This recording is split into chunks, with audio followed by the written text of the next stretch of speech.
Hello and welcome to Let's Breathe Together. My name is Ariel Kiley. It is Sunday, June 21st, the first day of summer. Also, it happens to be Father's Day. So for all you papas out there, happy Father's Day. Today's topic is change.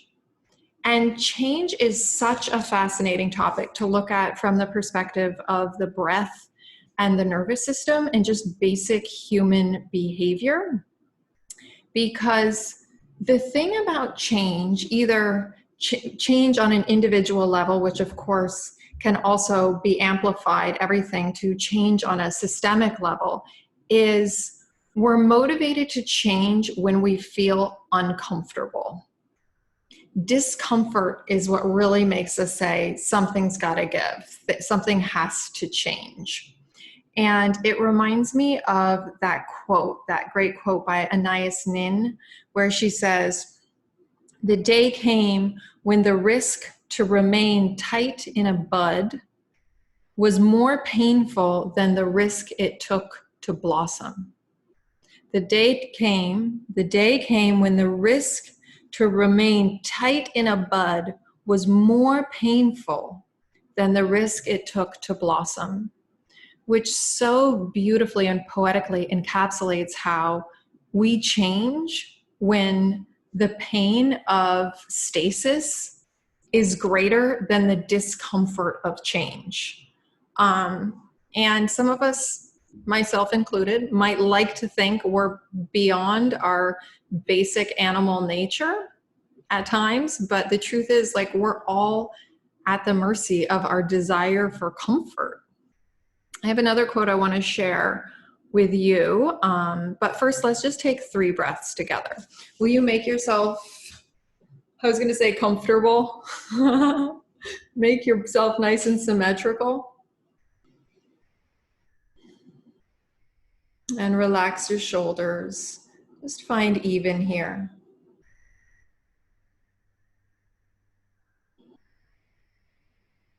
And lightly close your eyes.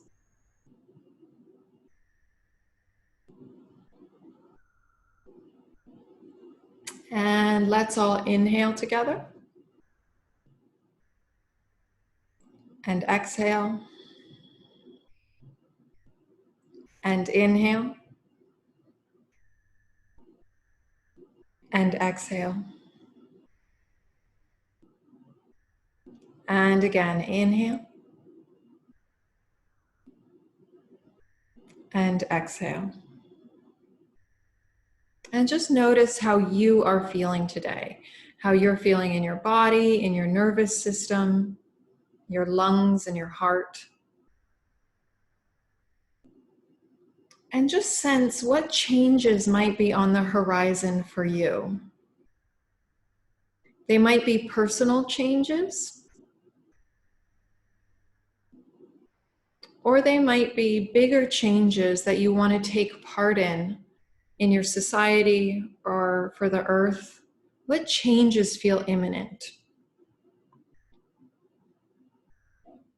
And then just think back into the discomfort of why you feel this need to change. Can you track back when how things have been started to become too uncomfortable? So you start to feel motivated to change.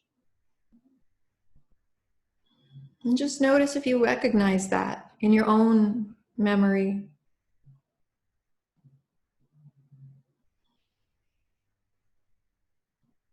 And when you're ready, you can reconnect, open your eyes. I'm presently in Los Angeles. I just made the change from being in Joshua Tree, living in a funky little hipster hotel, I called it, to coming to Los Angeles. And I actually wound up coming here a week sooner than I planned because my discomfort at that hotel got so great. And the reason for that was because there was another couple living in the hotel, and I'm not going to tell the full story I heard because I don't know if I have the facts straight, and it's not my business, but I want to tell you for the sake of the topic of this call. Apparently, allegedly, there was a domestic violence issue from the man to the woman in the hotel. The police came once she could get a hold of the police and took him away, and she left with a friend to get to a safe place. I came back and heard this story, and I started getting a little uncomfortable because the man who had done who was the violator, the abuser, was still there and also did a good bit of drinking, from what I understand. But I also had this plan, the police took him away and then brought him back a few hours later, basically. But I also had this plan of I wasn't supposed to leave that hotel for another week and a half. And it was really uncomfortable and inconvenient for me to have to think about how to relocate. So let's take a few breaths together, then I'll continue the story. Inhale and exhale. And inhale and exhale. And inhale and exhale.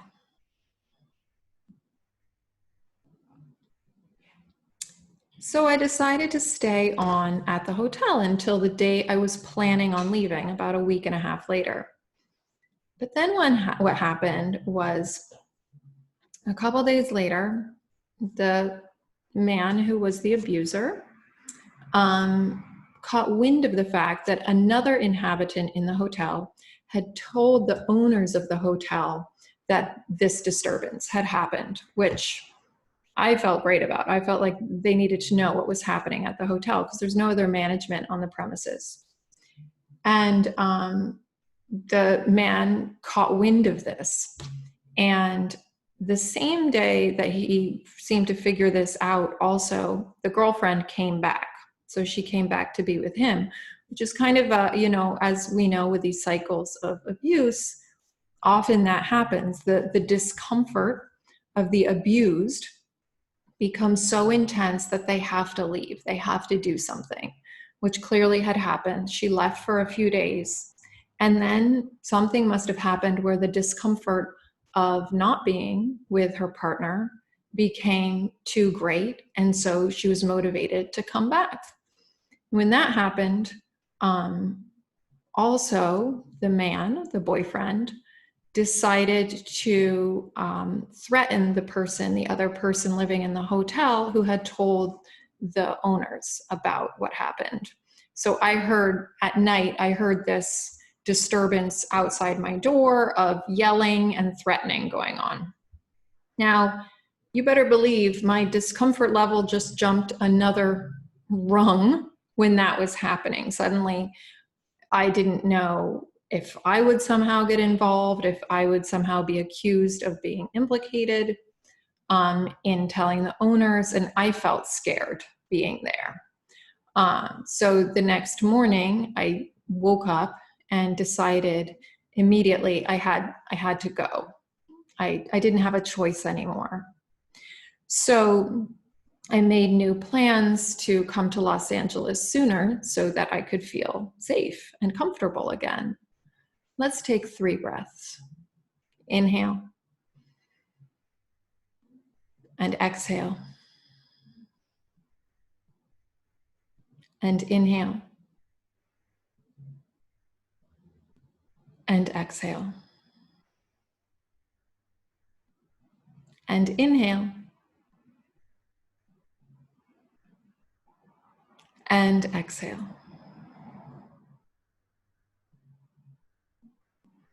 Hearing this story might be upregulating, it might be agitating for you.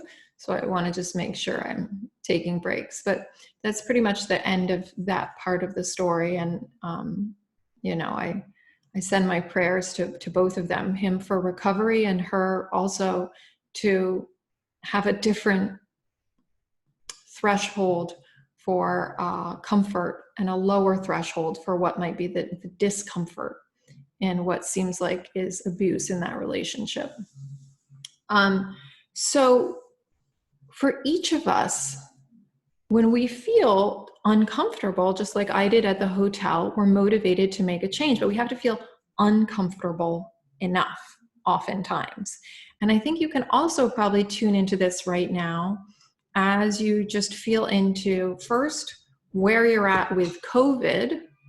A lot of people became really uncomfortable that I know, like living in New York City, and they've moved to other places outside New York City. Some people just have shifted how they're in the city. A lot of us have made shifts around COVID because our typical patterning is disrupted, and the discomfort of our new patterning has caused us to seek a different way to live.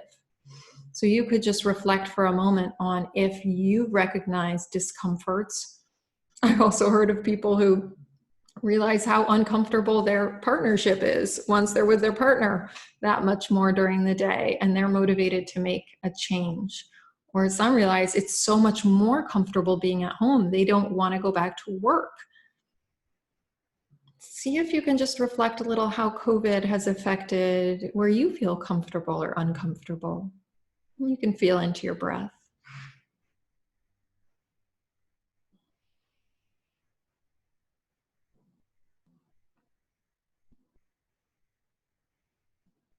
And then, of course, the other really big significant thing going on in our world right now has to do with civil rights, the Black Lives Matter movement, and the death of George Floyd and Breonna Taylor, and so many more before that. But clearly, people who are exposed much more now to this actual this video of George Floyd cannot deny how uncomfortable they feel with that. How, of course, uncomfortable is a small word for how you probably felt if you watched that video or really read the story. It's terrible. It's the most terrible thing you could kind of possibly imagine to see. That level of discomfort has, of course, triggered much more urgency and people motivated to create change. And you can just feel into if that's motivated you too, if you felt more motivated to do something on behalf of Black Lives Matter, on behalf of civil rights, and on behalf of just systemic change overall. Have you noticed that in yourself? Let's take 3 breaths.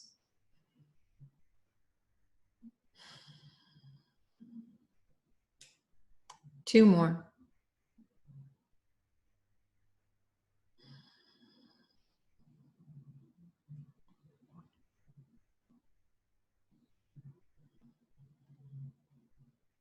And then the other thing that you might notice too is as days pass and the urgency, the immediate pain and discomfort of certain events get further in the rearview mirror, you might become more comfortable and less motivated to do something, less motivated to affect change.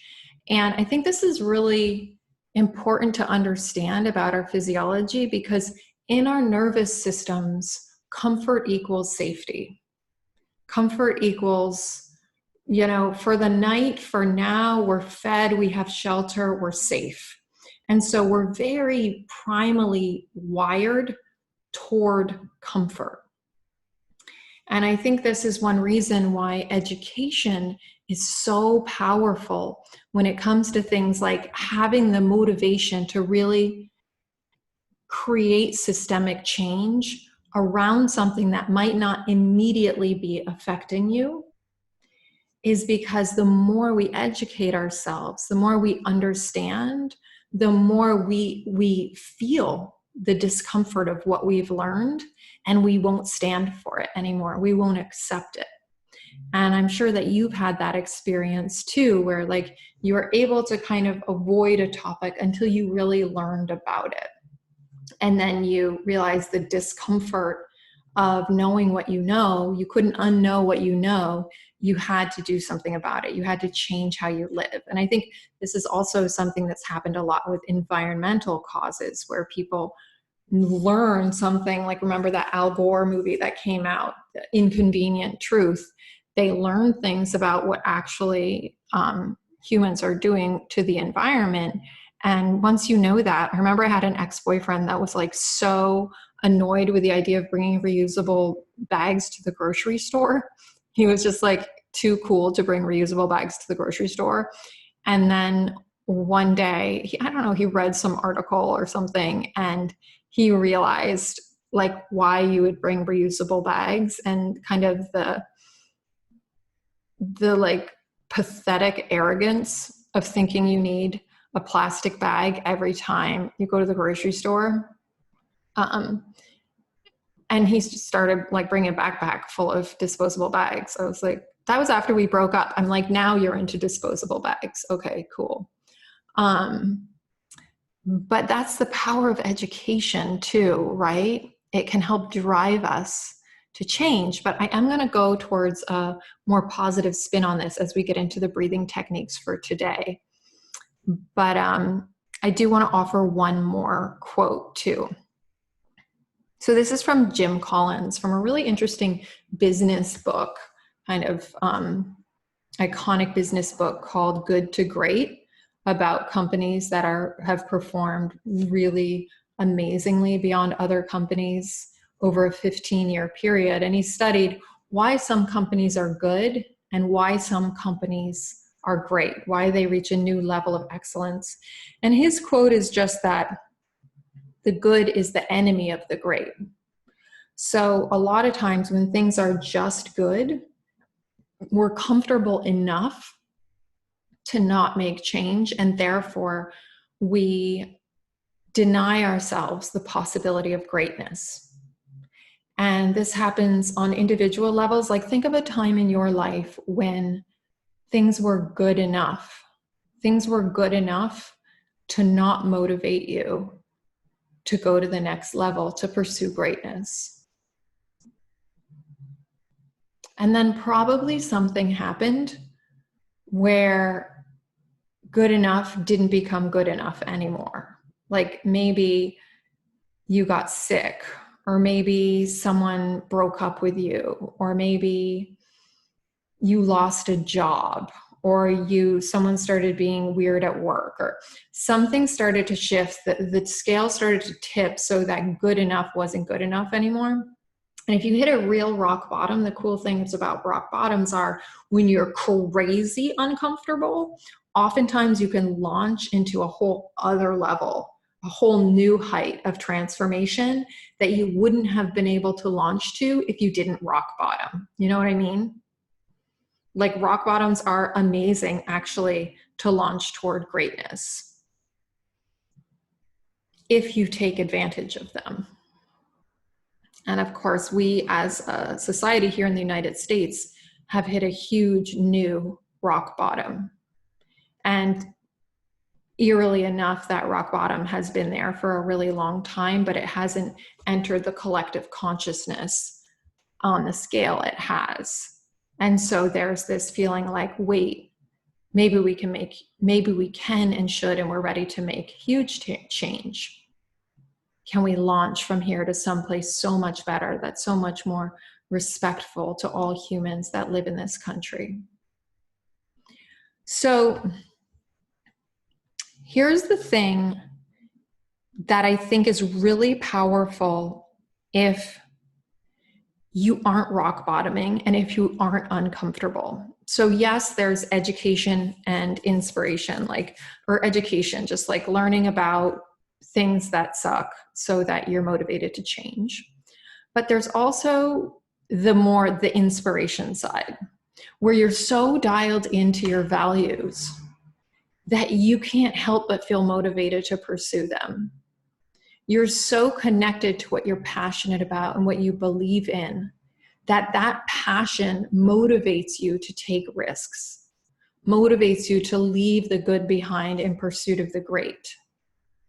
And when you feel that level of passion and alignment with your really deep fundamental value system, you can overcome discomforts to make change. And you don't have to rock bottom or keep reminding you how awful things are to get to change. And I think this is the really powerful part of any kind of self-realization practice, from therapy to yoga to like the trauma resolution work I do, is like, and also creative practices. You know, my mom's an acting teacher, and so much of that is a process of self-realization for people who are learning about themselves through characters and plays and stories. But you can align more and more and more through self-realization practices with your true values. And that gives you the strength. And can you even feel I have more strength in my voice right now? The strength to put one foot in front of the other and take a braver and bolder path toward change, even if other people don't get it.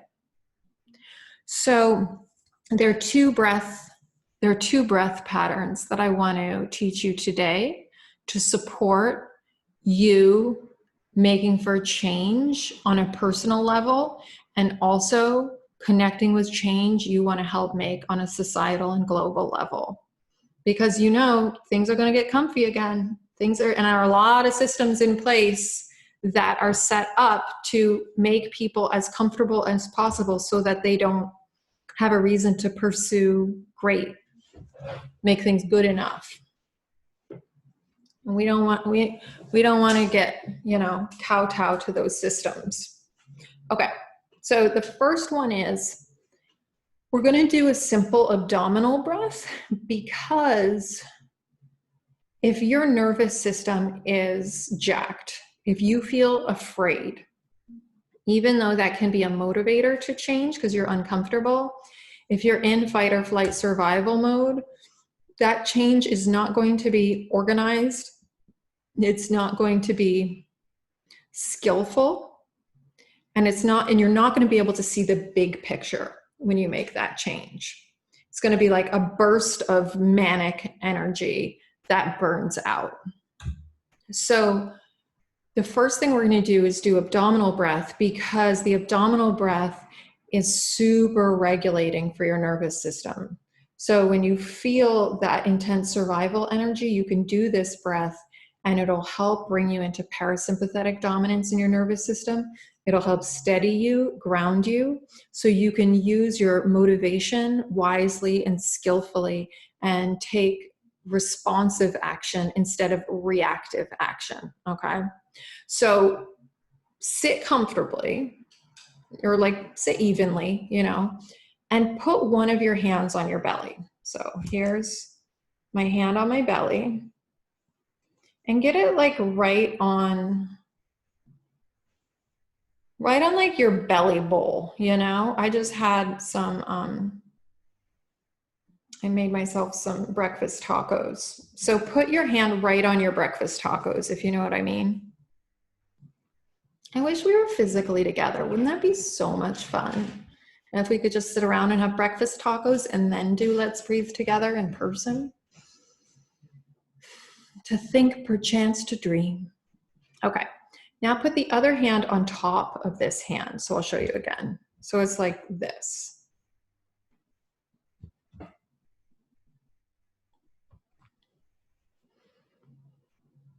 And start to breathe right down into your belly. Close your eyes and breathe into your abdomen, kind of like when a baby breathes, the way your belly expands and draws back in, just like a baby's soft little belly.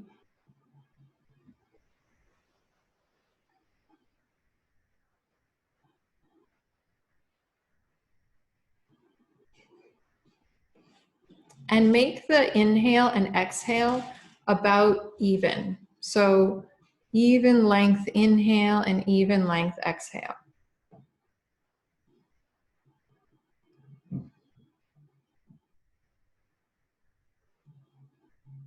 And then I'm going to start leading your breath. You can go with my lead if you want to. If I'm going too fast or too slow, you can do it your own way. So inhale, 2, 3, 4. Exhale, 2, 3, 4. Inhale, 2, 3, 4. Exhale, 2, 3, 4. Inhale, 2, 3, 4. Exhale, 2, 3, 4. Inhale, fill all the way up. Exhale, empty all the way out. Inhale, fill all the way up. Exhale, empty all the way out. A few more rounds on your own.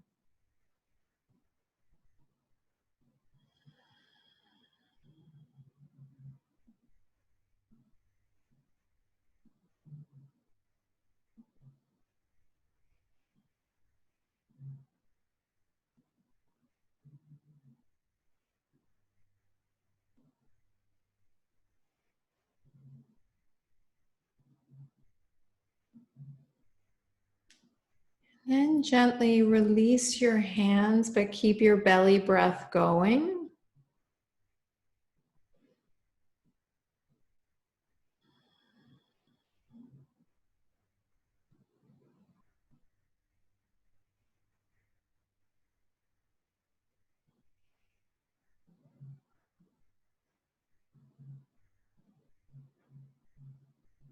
And when you're ready, you can just return to your native breath, the way you breathe without changing it. Just have a look around and notice how you feel.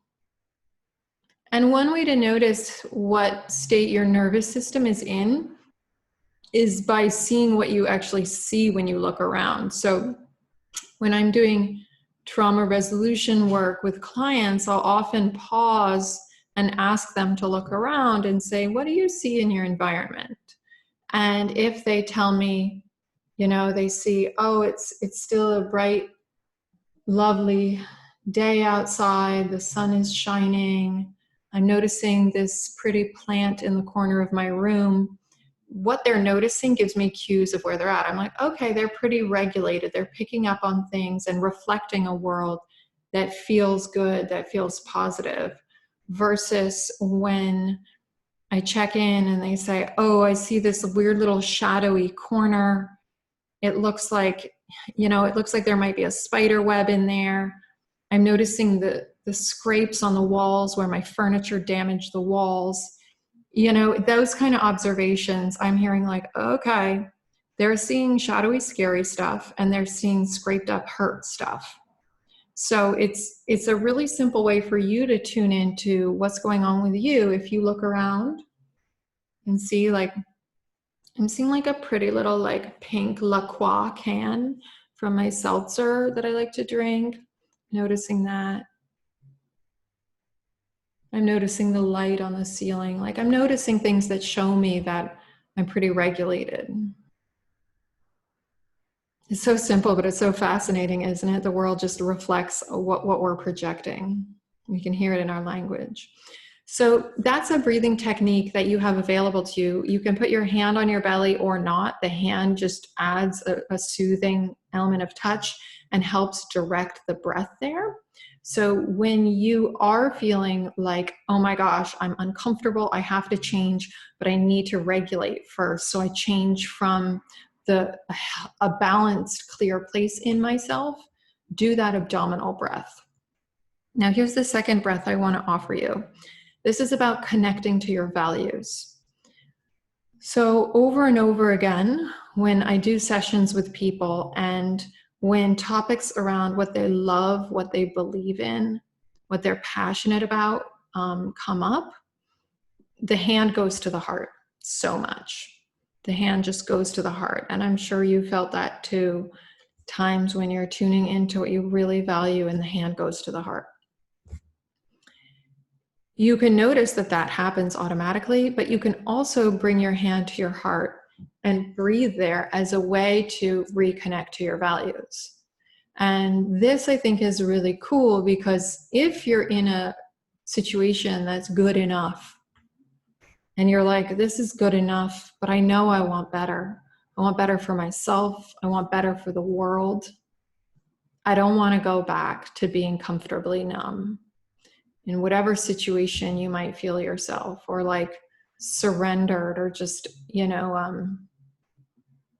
having given up. I think giving up is something we do because it's more comfortable than carrying a whole shitload and feeling like you can't make a difference. So those feelings of like giving up, of just trying to find little comforts, and turning your back on your values, this breath, I think, will really help you charge up, reconnect to your values, and keep that power up to keep leading with the muscle of your heart. Keep fighting for change, even if things are quote unquote fine today. All right. So this is called the gesture of unshakable trust, this mudra. You take your hands and you interlace 3 fingers, pinky, ring, and middle finger. And you rest them over your chest. And find a comfortable fit for your hands, because you have different hands than me, you have a different chest than me, so you kind of find the spot. And notice how the breath rises into the hands right away.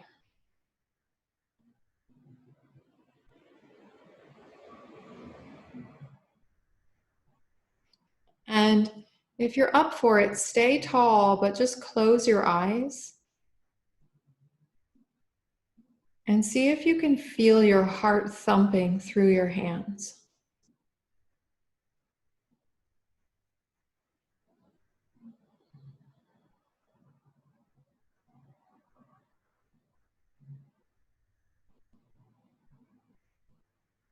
And breathe specifically into the rib cage, so right into that beautiful cage that encompasses your lungs, your heart. So you feel it widen and spread out on the bottom, the sides, with every inhale. And gently draw in with every exhale.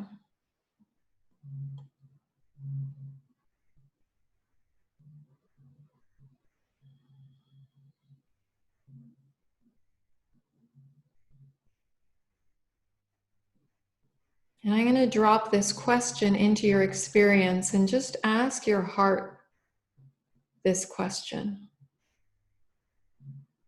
What do I truly value? What do you truly value in your heart of hearts?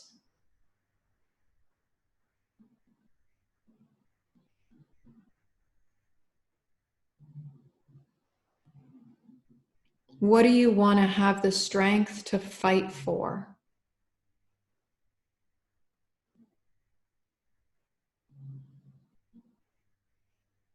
Personally and globally. What do you want to have the strength to fight for? The courage to fight for?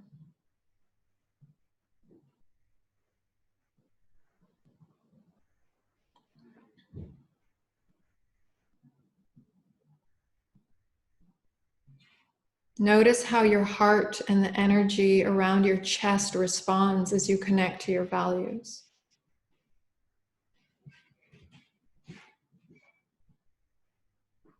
And what do you believe in above all? What do you believe in above all?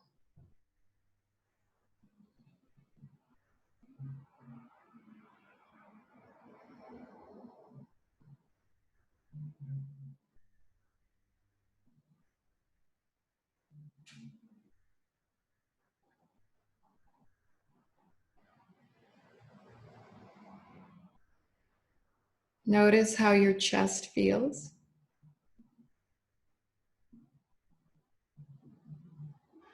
Notice how your heart is beating.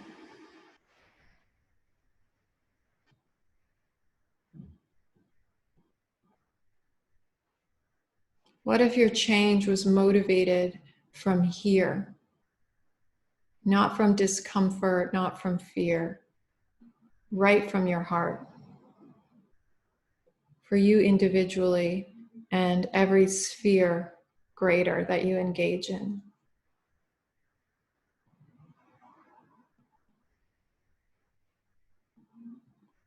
Can you feel the courage there? Can you feel how the risk it takes to blossom has like such strong backing when you're centered in your heart and your chest?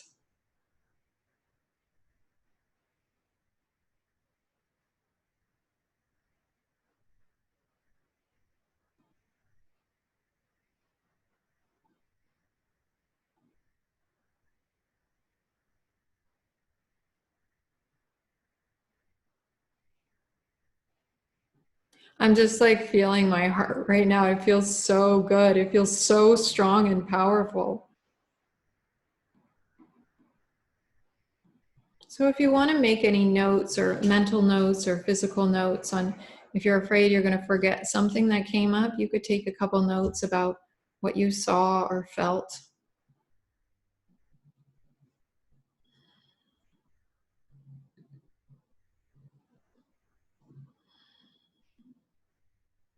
And then I'd love it if you have anything you want to share with the group, really about anything today that came up for you or that was helpful for you, to share in the chat box. It really supports me when I hear from you that you got something or you're reflecting something back or you have a question that was inspired. It really helps me know we're in communication. Of course, if you don't have anything you want to share, that's totally fine. I respect that too. But if you do have something and you feel shy, know that it's a great gift to me to get to hear from you. And it's also a gift to the group to get to hear from you.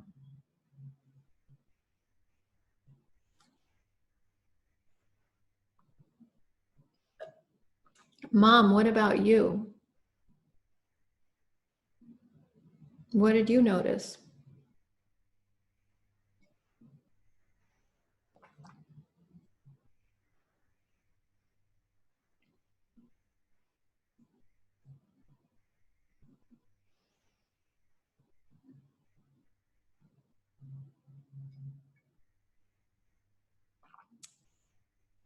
Bill says, I love this deep values-based work. We have to follow our heart's compass to be happy and to achieve, I feel. Great. I feel like you do that already in life, right? You figured that out a little bit already. A little bit.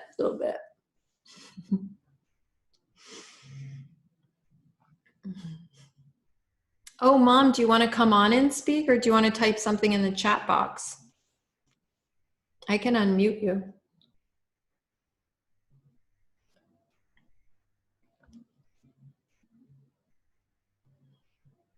Okay, I'm unmuting you, Mom. Can you hear me? Yeah, I can hear you. Okay, what I wanted to say is, for me, the whole invitation to look at change individually and collectively feels entirely embracing and important for the juncture of where I am personally and how I'm relating to this world. I'm in New York City, where there is a lot of dissembling going on in the streets. There's a lot of releasing of all kinds of energy and talk about discomfort, you know, you can feel it so much. So for me, it's just really valuable to be in this group and to have you there guiding it's like step by step, what the next step is, and staying just grounded with that. So thank you. That's extremely wonderful to have this moment to be able to do that. Thank you, Mom. Thank you for sharing. Yeah, and I think that's like so much the power of protesting too, is like you can actually hear the voices of discomfort, and it makes it undeniable. And also, I know in New York City, sometimes we're on the phone and all the clanking happens at 7 p.m. and the cheering for the healthcare workers that are working through COVID. And that's this reminder of what's going on, and the pain and the hardship that a lot of people are in, just trying to survive right now. But I agree that it's super helpful to have techniques to move through, to move with this information, instead of just get hit with all the feelings, because getting hit with too many feelings can really make you want to just retreat again. And both techniques, but also community is so important, like coming together with people who you feel you trust and care for. And that keeps you in your ventral vagal dominance as well, which is the part of your nervous system that can endure hard things because it's socially connected. Social connection gives you the resilience to move through hard stuff. Thank you for sharing, Mama. Mwah, mwah. Okay, we have some more shares. Holly said, loved the 2 breathing techniques. Clarified some values that have been bouncing around inside my head. One I came up with was compassionate inquiry. Oh, interesting. Can you tell me what compassionate inquiry is? Can I unmute you? Okay. Wait, are you muted? Oh, you're not. Okay. I think I'm okay.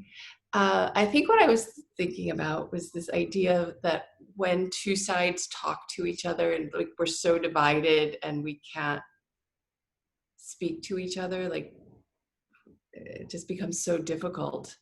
So to be compassionate in our inquiry is to, I guess, to ask questions and to listen and to and to try to hear. I mean, I have trouble sometimes because I think that the other side is just, you know, but I have family who are the other side, you know. So it's like how do you find a way to be with each other and to listen and to and to find a humanity in what's going on with other people. I think that's, yeah. Thank you for sharing, Holly. That's really interesting. Yeah, like compassionate inquiry. It's how you open up to listen and question and actually hear, and therefore be able to like empathize with another human being instead of jumping to like individuating yourself and this is where I am and you're different. I love that. And that came up in your value inquiry. You're saying one came up with compassionate inquiry. That's really beautiful. I'm keeping it. Michelle said, I really appreciate you speaking to the inspiration.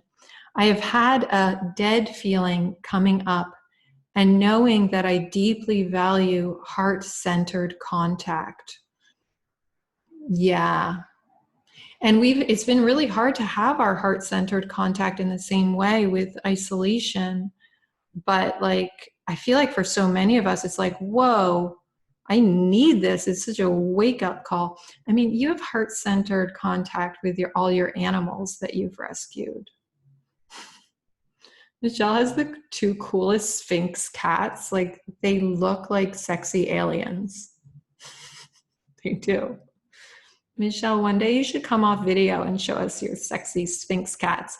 And then some rabble-rousing little chihuahuas.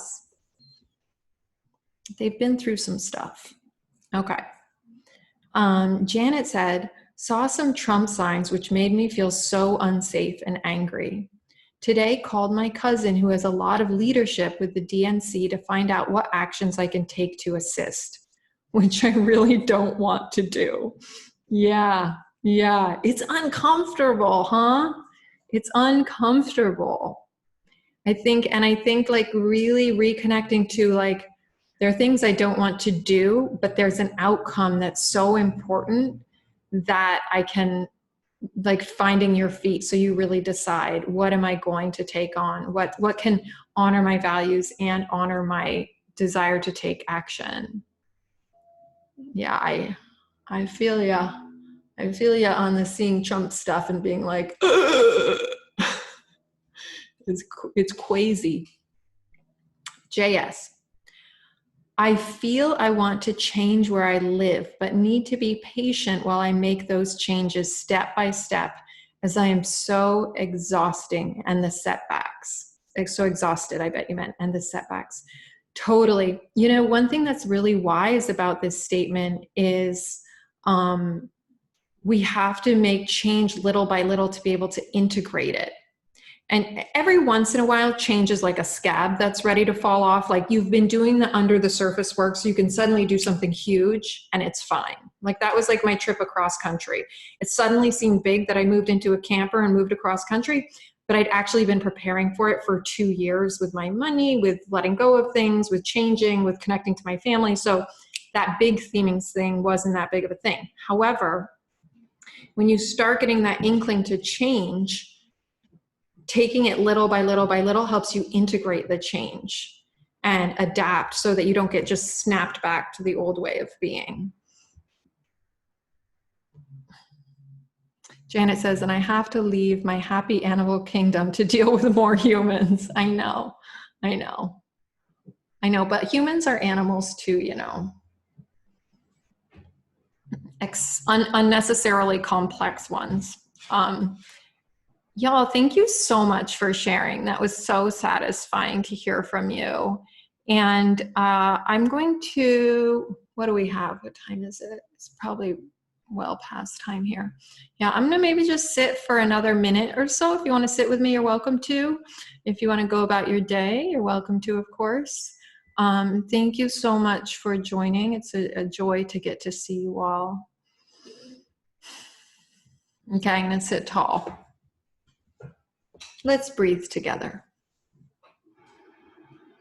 You're welcome, Janet.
Thank you, friends. I'll see you soon. Have a beautiful week. Mwah.